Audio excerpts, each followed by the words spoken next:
মঙ্গলবার বিধানসভায় রাজ্যের আলু পরিস্থিতি সবিস্তার ব্যাখ্যা করলেন রাজ্যের কৃষিমন্ত্রী বেচারাম মান্না। এদিন তিনি বলেন, এই মুহূর্তে রাজ্যে 6,02,000 মেট্রিক টন আলু স্টোর করা আছে।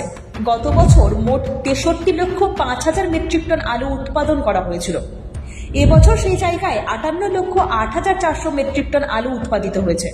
ঝড় বৃষ্টির কারণে এবছর আলুর উৎপাদন অনেকটাই ব্যাহত হয়েছে। 18,000 মেট্রিক টন আলু প্রতিদিন রাজ্যে খরচ হয়। কলকাতায় প্রতিদিন গড়ে 5,000 মেট্রিক টন আলু খরচ হয়।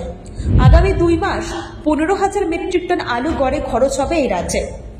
রাজ্যের বাইরে আলু যাওয়ার এই মুহূর্তে কোনো প্রশ্নই নেই। যদিও এক শ্রেণীর অসাধু ব্যবসায়ীরা চাষিদের কাছ থেকে কম দামে মাত্র 650 থেকে 750 টাকায় 50 কেজির আলুর বস্তা ক্রয় করে রেখে দিয়েছে।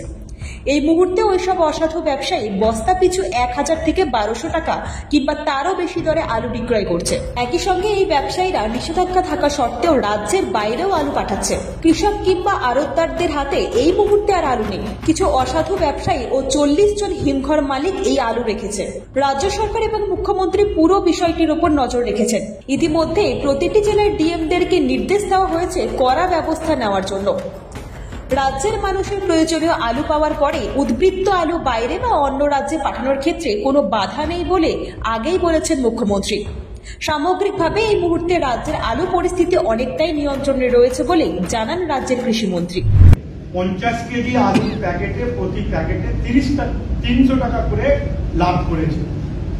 কিছু অসাধু ব্যবসায়ী এর অতিরিক্ত লাভ করতে চাইছে।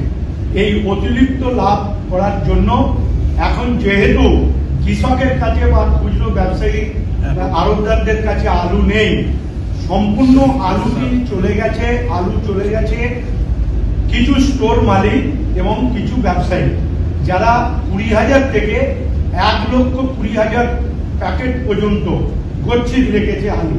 আমরা তার তালিকা পেয়েছি, সেগুলো অনুসন্ধান চলছে এবং এই বেআইনি যে মজুত করেছে তার জন্য সরকার কড়া পদক্ষেপ নিতে চলেছে। ব্যুরো রিপোর্ট, আজ বাংলা।